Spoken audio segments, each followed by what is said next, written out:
আসসালামু আলাইকুম। সংবাদে আপনাদের সবাইকে স্বাগতম জানাচ্ছি আমি নুসরাত। শুরুতেই সংবাদ শিরোনাম। বাংলাদেশের সর্বশেষ গুরুত্বপূর্ণ আপডেট সংবাদে আপনাকে স্বাগত। শুরুতেই সংবাদ শিরোনাম, পরে বিস্তারিত। প্রথমেই জানাবো আমাদের হাতে থাকা সর্বশেষ গুরুত্বপূর্ণ সবথেকে তাজা আপডেট সংবাদ। ফ্যামিলি কার্ডে পাওয়া যাবে নগদ টাকা, অগ্রাধিকার পাবেন যারা। দেশের ৫ কোটি পরিবারকে ফ্যামিলি কার্ড দেওয়ার সিদ্ধান্ত নিয়েছে বাংলাদেশ জাতীয়তাবাদী দল বিএনপির নেতৃত্বাধীন নবনির্বাচিত সরকার। আজ সচিবালয়ে প্রধানমন্ত্রী তারেক রহমানের সভাপতিত্বে অনুষ্ঠিত আন্তঃমন্ত্রণালয় সভায় সিদ্ধান্ত গ্রহণ করা হয়েছে। বৈঠক শেষে বিষয়টি নিশ্চিত করেন তথ্যমন্ত্রী জহিরুদ্দিন স্বপন। এরপর জানাবো এলডিসি উত্তরণ ৩ বছর সময় চেয়ে আবেদন করল সরকার। স্বল্পোন্নত দেশের এলডিসি তালিকা থেকে উত্তরণের সময়সীমা ৩ বছর পিছিয়ে দেওয়ার জন্য আনুষ্ঠানিকভাবে আবেদন করেছে বাংলাদেশ। নতুন সরকার দায়িত্ব নেয়ার পরদিন আজ ২০ ফেব্রুয়ারি এই আবেদন করা হয়েছে। অর্থনৈতিক সম্পর্ক বিভাগ ইআরডি সচিব শাহরিয়ার কাদের সিদ্দিকী বুধবার জাতিসংঘের অর্থনৈতিক ও সামাজিক পরিষদ ইকোসের অধীনে কমিটি ফর ডেভেলপমেন্ট পলিসি বা সিডিপির কাছে একটি চিঠি পাঠিয়েছে। এদিকে প্রধানমন্ত্রীর উপদেষ্টাদের দপ্তর বন্টন কে পেলেন কোন দপ্তর?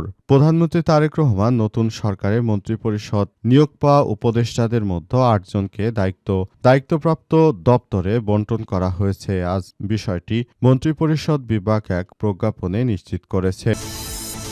এবারে জানাবো জামাতের আমিরের নেতৃত্বে শহীদ মিনারে যাবেন ১১ দলীয় জোটের নেতারা। বাংলাদেশ জামাত ইসলামের আমির এবং জাতীয় সংসদের বিরোধী দলীয় নেতা ডক্টর শফিকুর রহমানের নেতৃত্বে ১১ দলীয় জোটের নেতারা শহীদ মিনারে যাবেন। আজ জামাতের কেন্দ্রীয় প্রচার বিভাগের সিনিয়র প্রচার সহকারী মজিবুল আলম স্বাক্ষরিত এক সংবাদ বিজ্ঞপ্তিতে এই তথ্য নিশ্চিত করা হয়েছে। এছাড়াও সন্ধ্যায় জামাত ইসলামের ভেরিফাইড ফেসবুক পেজে এক পোস্টে বিষয়টি নিশ্চিত করা হয়। এবং সর্বশেষ জানাবো নয়াদিল্লিতে ভারতীয়দের জন্য ভিসা কার্যক্রম চালু করল বাংলাদেশ। প্রায় ২ মাস স্থগিত থাকার পর নয়াদিল্লি ও ভারতীয় নাগরিকদের জন্য ভিসা সেবা পুনরায় চালু করেছে বাংলাদেশের হাইকমিশন। বিএনপির নেতৃত্বাধীন সরকার ক্ষমতায় আসার ৩ দিনের মাথায় দুই দেশের কূটনৈতিক এই সম্পর্কর অগ্রগতি ঘটল বলে বিষয়টি জানানো হয়েছে। প্রিয় দর্শক, এতক্ষণ শুনছিলেন সংবাদ শিরোনাম, এবারে বিস্তারিত। তবে তার আগে বন্ধুরা অনুরোধ থাকবে এই সংবাদটিতে একটি লাইক দিন। এই চ্যানেলে আপনি নতুন হয়ে থাকলে আমাদের সংবাদটি দেখতে দেখতে চ্যানেলটি সাবস্ক্রাইব করে রাখুন।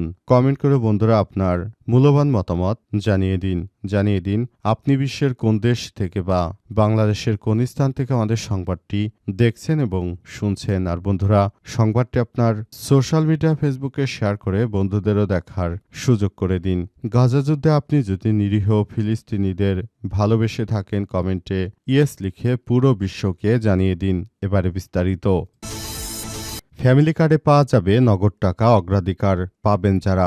দেশে ৫ কোটি পরিবারকে ফ্যামিলি কার্ড দেওয়ার সিদ্ধান্ত নিয়েছে বাংলাদেশ জাতীয়তাবাদী দল বিএনপির নেতৃত্বাধীন নবনির্বাচিত সরকার। আজ সচিবালয়ে প্রধানমন্ত্রী তারেক রহমানের সভাপতিত্বে অনুষ্ঠিত আন্তঃমন্ত্রণালয় সভায় সিদ্ধান্ত গ্রহণ করা হয়েছে। বৈঠক শেষে বিষয়টি নিশ্চিত করেন তথ্যমন্ত্রী জহিরুদ্দিন স্বপন। নির্বাচনের আগে মানবিক ও অন্তর্ভুক্তিমূলক ও জবাবদিহিমূলক রাষ্ট্র গঠনের অঙ্গীকার দেওয়া বিএনপির ৯ দফার অগ্রাধিকার ভিত্তিক ইশতেহার ও ফ্যামিলি কার্ড ছিল অন্যতম প্রতিশ্রুতি। সে সময় দলটির পক্ষ থেকে জানানো হয়েছে যে প্রান্তিক ও নিম্ন আয়ের পরিবারকে সুরক্ষা দিতে এই কর্মসূচি চালু করা হবে।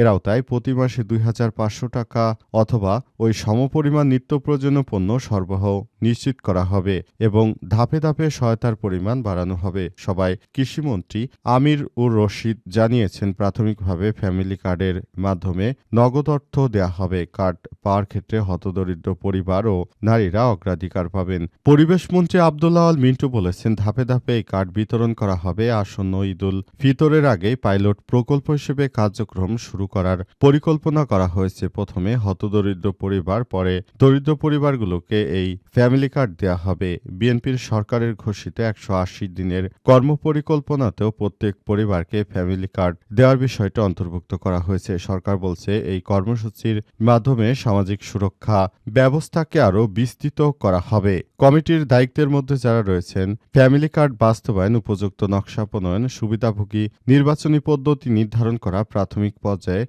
দেশের ৮ বিভাগের প্রতিটি বিভাগে একটি করে উপজেলায় কার্যক্রম চালু করা, নারীদের জন্য বিদ্যমান কর্মসূচিগুলোর ভিত্তি হিসেবে ব্যবহৃত করা যায় কিনা তা পর্যালোচনা করা, জাতীয় পরিচয়পত্র ও জাতীয় খানার তথ্যভাণ্ডার সংযুক্ত করে ডিজিটাল MIS তৈরির সুপারিশ করা। মঙ্গলবার ২৪শে ফেব্রুয়ারির মধ্যে প্রাথমিক প্রতিবেদন জমা দিতে হবে। এলডিসি উত্তরণ ৩ বছরের সময় চেয়ে আবেদন করল সরকার। স্বল্পোন্নত দেশের এলডিসি তালিকা থেকে উত্তরণের সময়সীমা ৩ বছর পিছিয়ে দেওয়ার জন্য আনুষ্ঠানিকভাবে আবেদন করেছে বাংলাদেশের নতুন সরকারের। দায়িত্ব নেওয়ার পরদিন শুক্রবার ২০শে ফেব্রুয়ারি এই আবেদন করা হয়। অর্থনৈতিক সম্পর্ক বিভাগ বা ERD সচিব শাহরিয়ার কাদের সিদ্দিকী বুধবার জাতিসংঘের অর্থনৈতিক ও সামাজিক পরিষদের ইকোসের অধীনে কমিটি ফর ডেভেলপমেন্ট বা পলিসি CDP কাছে একটি চিঠি পাঠান। এতে দেশি বিদেশি বিভিন্ন চ্যালেঞ্জের কথা উল্লেখ করা হয়েছে। সেখানে উল্লেখ করা হয়েছে এলডিসি উত্তরণের প্রস্তুতির সময়কাল ২০২৯ সালের ২৪শে মে পর্যন্ত বাড়ালে বাংলাদেশ আরেকটু স্বস্তি পাবে।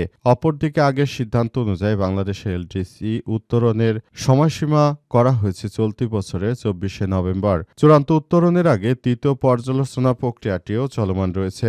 এলডিসি বলতে সহজ করে আপনাদের যদি বলি, এলডিসি হচ্ছে এমন একটি প্রক্রিয়া যে বাংলাদেশের যে পণ্যগুলো বিদেশে যায়, অর্থাৎ বাংলাদেশ এখন দরিদ্র সীমার নিচে রয়েছে এমন একটি দেশ। যদি সেই দরিদ্র সীমার উপর থেকে ইউরোপীয় ইউনিয়নের নেতাকর্মীরা তারা জানিয়েছে যে বাংলাদেশ এই বছর নভেম্বর থেকে আসলে আর দরিদ্র রাষ্ট্র থাকবে না, বরং বাংলাদেশ নাকি উন্নয়নশীল রাষ্ট্র হয়ে যাবে। তাই বাংলাদেশের পণ্য ইউরোপের বাজারে প্রবেশ করতে বাংলাদেশকে বড় ধরনের শুল্ক ছাড় দেওয়া হতো। কিন্তু যদি বাংলাদেশকে এই এলডিসির উত্তরণ করে ফেলে তাহলে সেক্ষেত্রে বাংলাদেশকে আর নতুন করে কোনো ওই ইউরোপের বাজার কিংবা যুক্তরাষ্ট্রের বাজারে বাংলাদেশি প্রোডাক্ট পৌঁছালে সেখানে সেই শুল্ক ছাড়ের বিষয়টি থাকবে না, যেটি বাংলাদেশের তৈরি পোশাক ওই দেশে উচ্চ দামে বিক্রি হবে। সেক্ষেত্রে বাংলাদেশের রপ্তানি অনেক কমে যাবে এবং এই প্রক্রিয়ায় বাংলাদেশ ক্ষতিগ্রস্ত হবে বলে এমনটাই জানানো হচ্ছে। তবে পুরো বিষয়টি আসলে সরকার আগামী আরও ৩ বছর সময় চায়। প্রধানমন্ত্রীর উপদেষ্টাদের দপ্তর বন্টন কে পেলেন, কোন দপ্তর? প্রধানমন্ত্রী তারেক রহমানের নতুন সরকারে মন্ত্রী পরিষদে নিয়োগ পাওয়া উপদেষ্টাদের মধ্যে ৮ জনকে দায়িত্বপ্রাপ্ত দপ্তরে বন্টন করা হয়েছে। আজ এই বিষয়ে মন্ত্রী পরিষদ বিভাগ এক প্রজ্ঞাপন জারি করেছে। এর আগে গত মঙ্গলবার ১০ জনকে উপদেষ্টা পদে নিয়োগ দেওয়া হয়েছিল। আজকে প্রজ্ঞাপনের মাধ্যমে তাদের মধ্যে ৮ জনের জন্য নির্দিষ্ট মন্ত্রণালয় ও দায়িত্ব নির্ধারণ করা হয়েছে। মন্ত্রী পদমর্যাদার ৩ জন উপদেষ্টাকে রাজনৈতিক উপদেষ্টা হিসেবে নিয়োগ দেওয়া হয়েছে। তারা হলেন মির্জা আব্বাস উদ্দিন আহমেদ, নজরুল ইসলাম খান এবং রুহুল কবির রিজভী আহমেদ। পাশাপাশি মন্ত্রী পদমর্যাদার মোহাম্মদ ইসমাইল জবিউল্লাহকে জনপ্রশাসন মন্ত্রণালয় এবং রাশেদ আল মাহমুদ তিতুমিরকে অর্থ মন্ত্রণালয়ের দায়িত্ব প্রদান করা হয়েছে। প্রতিমন্ত্রী পদমর্যাদার উপদেষ্টাদের মধ্যে ব্রিগেডিয়ার জেনারেল অবসরপ্রাপ্ত শামসুল ইসলামকে প্রতিরক্ষা মন্ত্রণালয়ের দায়িত্ব দেওয়া হয়েছে। উল্লেখযোগ্যভাবে মাহাদি আমিনকে একযোগে ৪টি মন্ত্রণালয়ের দায়িত্ব দেওয়া হয়েছে। তিনি উচ্চ শিক্ষা মন্ত্রণালয়ের, প্রাথমিক ও গণশিক্ষা মন্ত্রণালয়, প্রবাসী কল্যাণ ও বৈদেশিক কর্মসংস্থান মন্ত্রণালয় এবং শ্রম ও কর্মসংস্থান মন্ত্রণালয়ের পরিচালক হিসেবে কাজ করবেন। অপরদিকে রেহানা আসিফ আসাদকে ডাক, টেলিযোগাযোগ ও তথ্য প্রযুক্তি মন্ত্রণালয় ও বিজ্ঞান প্রযুক্তি মন্ত্রণালয়ে দায়িত্ব দেওয়া হয়েছে। তাদের সবাইকে যার যার কার্যক্রমগুলো চালিয়ে যাওয়ার জন্য সবাইকে বলা হচ্ছে এবং সবাই যার যার জায়গায় থেকে সবকিছু নিয়ন্ত্রণের চেষ্টা চালিয়ে যাচ্ছে। জামাতের আমিরের নেতৃত্বে শহীদ মিনারে যাবেন ১১ দলীয় জোটের নেতারা। বাংলাদেশ জামাত ইসলামের আমির এবং জাতীয় সংসদের বিরোধী দলীয় নেতা ডা শফিকুর রহমানের নেতৃত্বে ১১ দলীয় নেতারা শহীদ মিনারে যাবেন আজ। জামাতের কেন্দ্রীয় প্রচার বিভাগের সিনিয়র প্রচার সহকারী মুজিবুল আলম স্বাক্ষরিত এক বিজ্ঞপ্তিতে এই তথ্য জানানো হয়েছে। এছাড়াও সন্ধ্যায় জামাত ইসলামের ভেরিফাইড ফেসবুক পেজে বিষয়টি নিশ্চিত করা হয়েছে।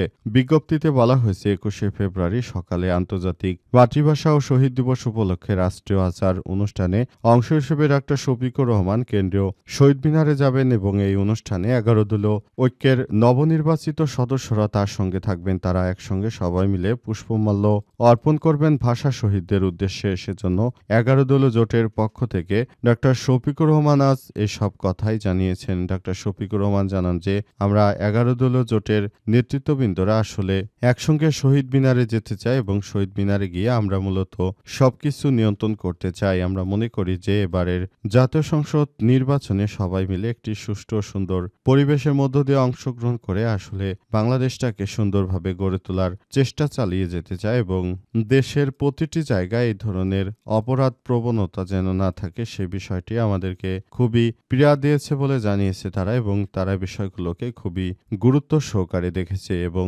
পুরোপুরি বিষয়গুলোকে খুবই দায়িত্বশীলতার সঙ্গে কাজ করার মধ্য দিয়ে সবাইকে নিয়ে একটি সুন্দর ও সম্প্রীতির আধুনিক বাংলাদেশ গড়ে তোলার মধ্য দিয়ে আসলে সবকিছু নিয়ন্ত্রণ করতে হবে এমনটাই জানানো হয়েছে এবং পুরোপুরি বিষয়গুলো আসলে সেভাবে দায়িত্বশীলতার জায়গা থেকে গড়ে তোলার মধ্য দিয়ে আমরা করতে চাই বলে বলা হচ্ছে।